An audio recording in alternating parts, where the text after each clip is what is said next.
let's have a look. This is the Alien Role-Playing Book rulebook. It's pretty thick. Oh, okay. There's a lot of spacing and a lot of pictures.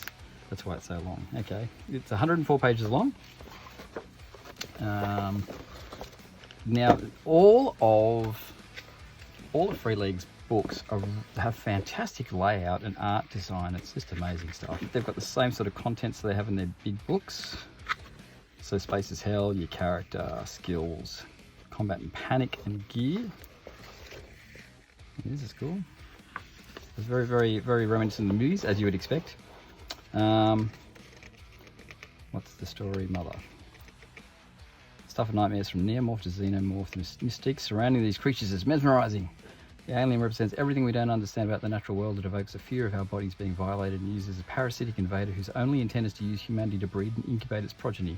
The alien life cycle is one of death and renewal, but the only part people play in that cycle is death.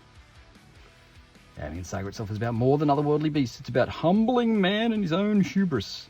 It's about motherhood and family, about loss and sacrifice. Yeah, well, you saw Prometheus. It certainly was about sacrifice, wasn't it? And loss. Profit and loss. Anyway, all good. Okay, this talks a bit about the frontier.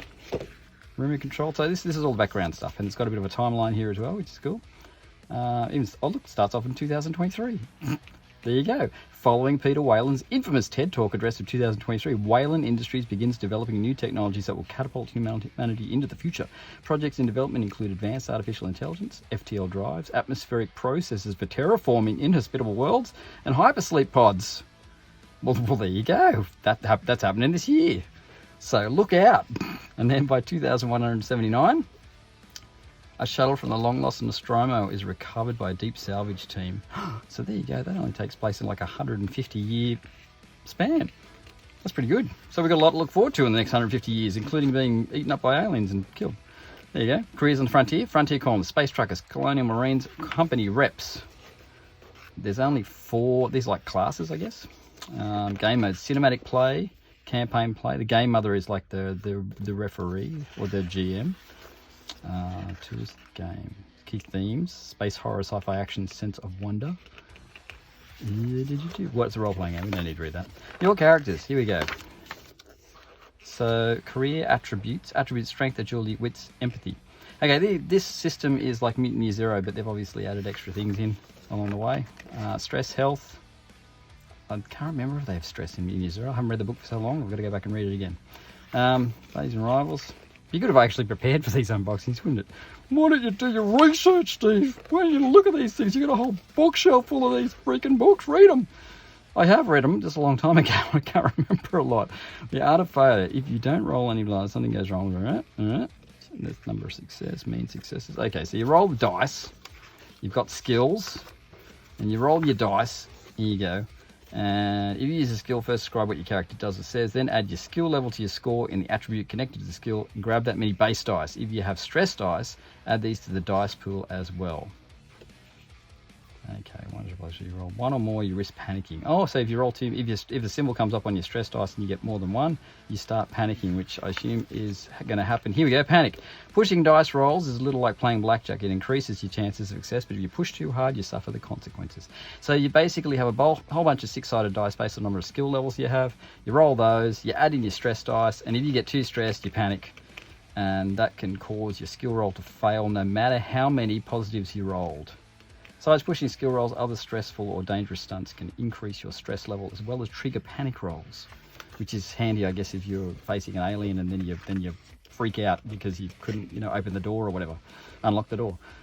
Only one chance, group rolls, modifications, we're not going to go through all that stuff. Stamina, strength, heavy machinery, strength. So these are all the different types. Close combat is strength, mobility, piloting is agility, range combat agility. So only a limited number of let's have a look at this sheet. Let's put this in context. Beautiful sheets, by the way. I don't know if you want to give these out to your players so they can wreck them and write all over them.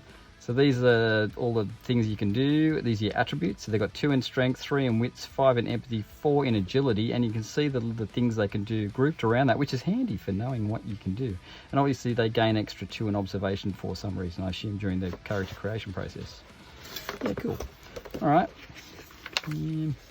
Technical load manipulation. Let's get through this because, you know, I can't make these things too long because people hate it when they're too long. Or I should say my son hates it when they're too long. Yes, he's the one who complains about the fact my unboxings are too long. He said, Dad, I want you to do unboxings like this guy. He showed me a YouTube video and the guy's got 18 million subscribers and his channel is just about unboxing. He does that for a living, and his studio is a literal, the warehouse out of Dark. You know the Dark Knight, Dark Knight Rises. No, not Dark Knight Rises. The Dark Knight movie, the Nolan movie. Batman's got this freaking underground garage and it's got like all lights in the ceiling and it's just one big concrete room.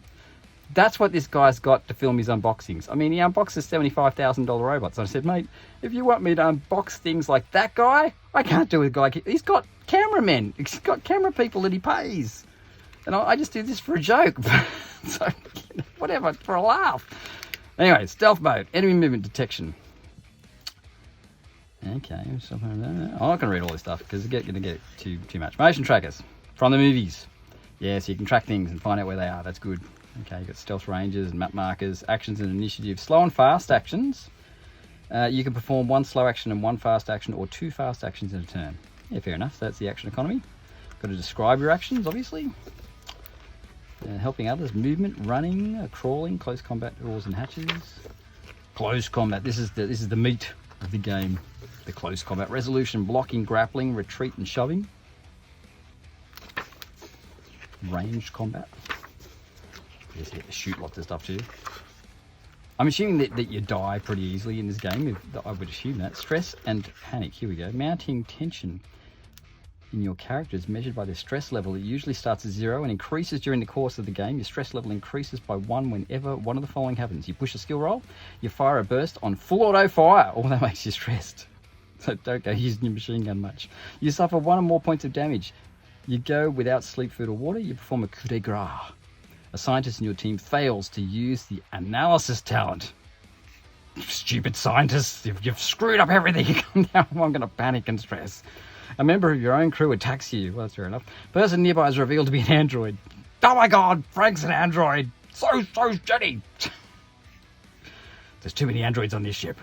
You encounter certain creatures. Every adventure you have, a bloody android's going to be revealed. Oh my god. Another android. What are we doing? Don't they trust us? Doesn't the company trust us? You encounter certain creatures or locations as determined by the scenario or the GM. Gaining stress dice. Whenever you make a skill roll, you must add a number of stress dice equal to your current stress level to your roll. Your stress makes you more focused, increasing your chance to succeed. Just like in the movies where that dude Hicks, is it Hicks? That gets really stressed in Aliens and freaks out. That sort of thing. I think it's him. I think it's Hicks. Oh, that might be another guy.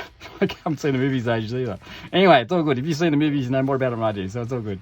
I love Alien. Alien is one of my all-time favorite movies. Aliens is not one of my all-time favorite movies, but it's good. But I liked Alien more. I like the isolation and the I don't know, the tension in Alien more than in Aliens. That's just me. I'm sure you guys love Aliens, and it's all good. I didn't say it was bad. I actually like it, but I just like Alien more. It's up there on my top 10 movies of all time, which has like 50 movies in it. But yeah, that's in my top 10. Alien. It's fantastic. Radiation, drowning, suffocation, synthetics. Ooh, xenomorphs. Here we go. What do we got? Go back to that. Multiple actions. Some xenomorphs get to act twice or even 3 times in a round. Ooh, okay. Most xenomorphs attack only in close combat. Engaged range. Each time a xenomorph attacks, the GM rolls a d6, consults a table for the creature's signature attacks, and resolves the effects. Oh, that's similar to Forgotten Realms, Forbidden Lands. I did an unboxing of a Forbidden Lands book the other day. That's a very similar thing.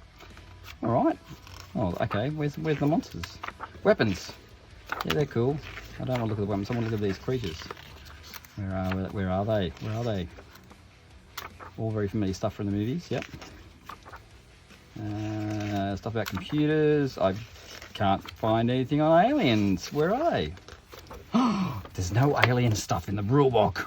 Now remember, this is only a short version of the main rulebook, so there's probably aliens in the big rulebook, I'm assuming. I bet you there's aliens in this. This is the adventure, and I'm not going to linger on this because I don't want to spoil it. But I do want to see what the aliens look like. Oh, here you go. Critical injuries on... Oh, that's on xenomorphs. I want to see what the aliens do. How much damage do they do? Oh, there you go, bloodburster attacks. So if you roll a 6, they do a throat bite, bites the victim's throat, roll for the attack using 8 base dice, damage 1. If the attack causes damage, it automatically inflicts critical injury. Number 61, even if the victim is not broken, triggering an immediate panic roll. Escape with the snarl of bloodburster flees, moving 2 zones away in a single action. That's pretty good. Not as funny as in Forbidden Lands, where if you look like a horse, you'll be targeted by the creature. I thought that was really cool. Tail slash, deadly grab, leaping attack, throat bite, tail spike. Yeah, that's all pretty neomorph. Impales victims with its razor sharp tail. That's all pretty straightforward. Ooh, Revenants. They're from Prometheus. All right, that looks like a pretty good adventure. I think this is like part 1 of a 3-part series. I think there's a couple of box sets where you sort of keep going. There's counters that you can use in the thing. These are cards, initiative cards it looks like, and there's probably like item cards and stuff as well. Should I open these? I don't know. Will it just add to time on the video? Yeah, of course it will. Shut up, son! Shut up! Don't talk to me! Don't tell me what to do. Oh dear. Initiative. Alright, what's this? These are... Oh, they're pistols, so it tells you what sort of weapons and stuff you've got. Can't you just write that on your sheet? No, obviously not. You've got to have cards to have it all on. Because we reckon you need cards. You've got to have cards because you won't remember everything. What happens if 2 people want the same gun? Maybe there's 2 of the same gun. I don't know. Oh, these are... Oh, they're not... Look at those. Those are story agenda things. Okay. So the cards look like they're pretty handy, but they're a bit gimmicky. I'm not a huge fan of using cards in games, unless it's a board game. Board games are cool. But, yeah, if you don't need them, then why have them? The dice are awesome. And you get so many of them. It's freaking fantastic. So these are the freaking dice. And these are the, I guess these are the stressy dice. So these are like your base dice. And these yellow ones are the stress dice. And I assume when you get the one with the little alien bug on it, like, where is it? Like that. That's bad, obviously. That's because it's a 1. So, oh no, I'm stressed. So if you get 2 of those, you must be stressed. What's that one? Maybe it's the other way around. Oh, I don't know. We'll have to go back and read the book again. Anyway, that's the unboxing. I hope you liked it. There you go, Alien, the starter set. That's awesome. I will probably play that one day.